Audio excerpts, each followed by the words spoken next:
Okay, welcome to the deep dive. Today, we're plunging into a topic that I think hits close to home for so many people in B2B marketing. It's that feeling of being incredibly busy, swamped with tasks, but maybe not seeing the results you'd expect for all that effort. Oh, yeah. It's a really common frustration, isn't it? That sense of constantly doing things, ticking boxes, but the pipeline or the revenue just aren't moving in lockstep with all the activity. Exactly. And that's precisely what we're going to unpack today from a recent piece of writing.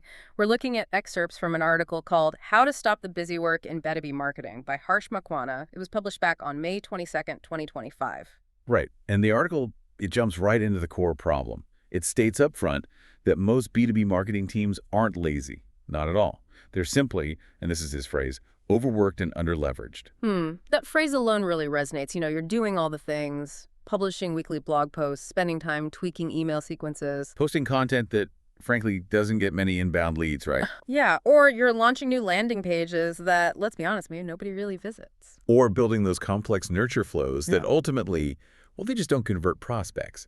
It's that feeling of, like, trying 10 things halfway instead of 2 things deeply, as the author puts it. Right. And he calls all of this busy work. Yes, busy work. And his central argument, sort of the big challenge he throws down, is this stark truth. Busy does not equal effective. Right.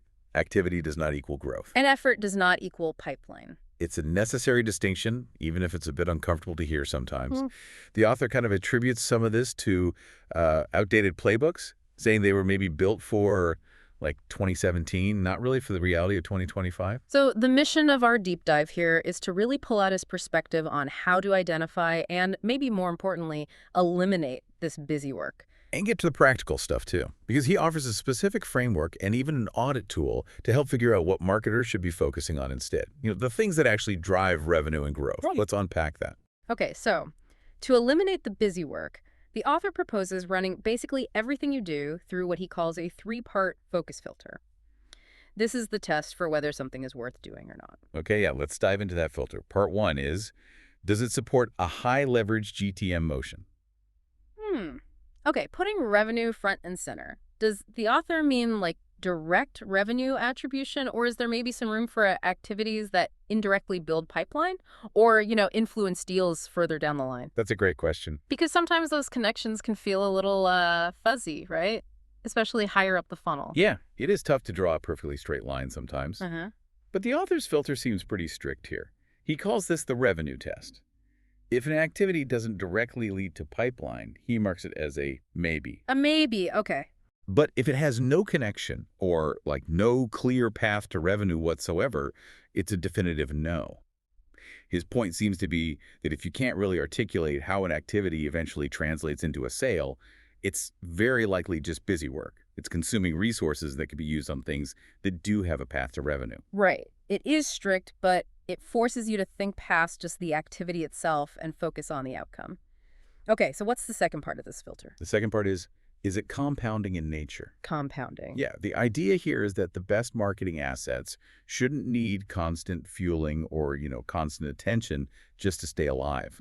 A truly effective asset, maybe like a good lead magnet or a detailed teardown, a solid SEO post, maybe a compelling case study. Yeah, it should actually get more valuable over time. Okay, so it attracts more attention or keeps serving its purpose without you constantly having to push it. It keeps working for you. Exactly. Something that keeps working long after you create it, not something you have to keep pouring energy into week after week just to maintain some kind of baseline. Which feels like so much marketing activity these days is just Maintenance. maintenance, right? It can feel that way. Okay, so the third part. What's part 3? Part 3 is, does it create momentum inside the buyer's mind? This is all about the impact on the actual human on the other side. If, after interacting with your marketing effort, the buyer doesn't walk away thinking, I need this, or okay, I need to learn more about that, or feeling that something shifted in their understanding. Or their perspective. Exactly. Then the author argues your content, well, it didn't really work. You insta-prompt some kind of movement or desire or urgency in their mind. Okay, so if an activity doesn't clear all 3 parts of that, filter a path to revenue, being compounding in nature and creating buyer momentum, then it's likely busy work. That's the idea. And the author's recommendation is pretty direct, maybe even a little intimidating. He says, ruthlessly cut anything that doesn't create demand, trust, or action. Wow, ruthlessly cut. That's powerful language. It really implies making some potentially tough decisions.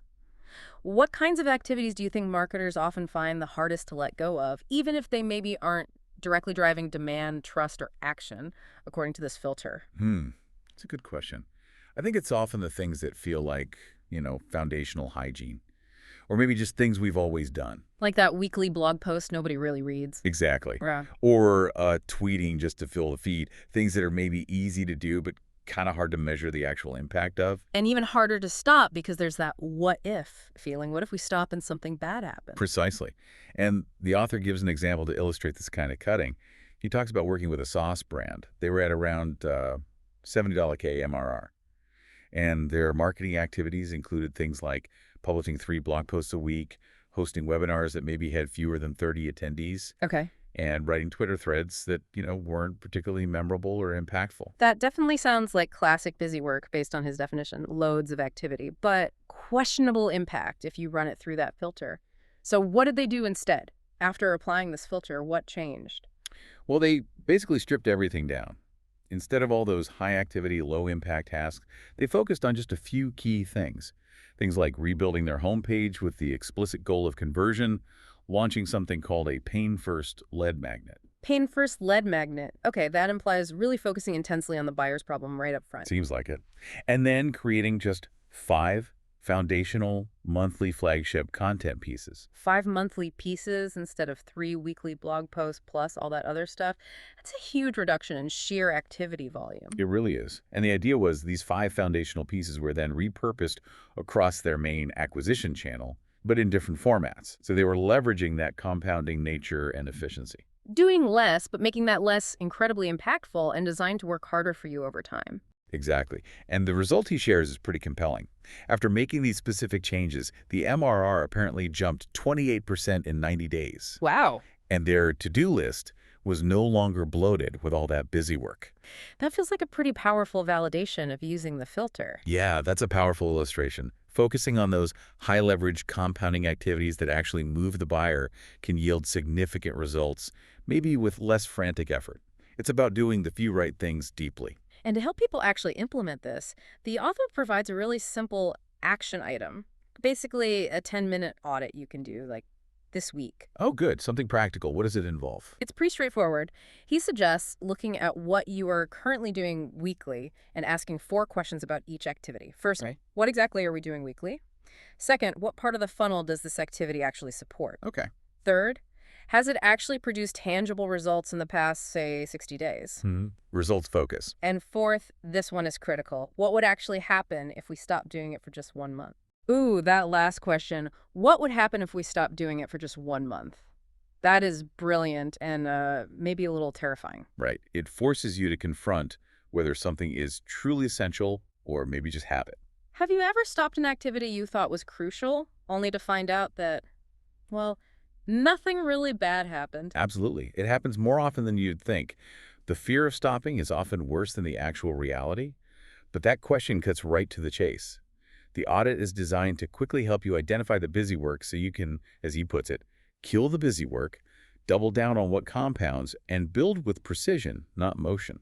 It really brings it back to intentionality, doesn't it? Thinking about the impact of the activity before you even start doing it.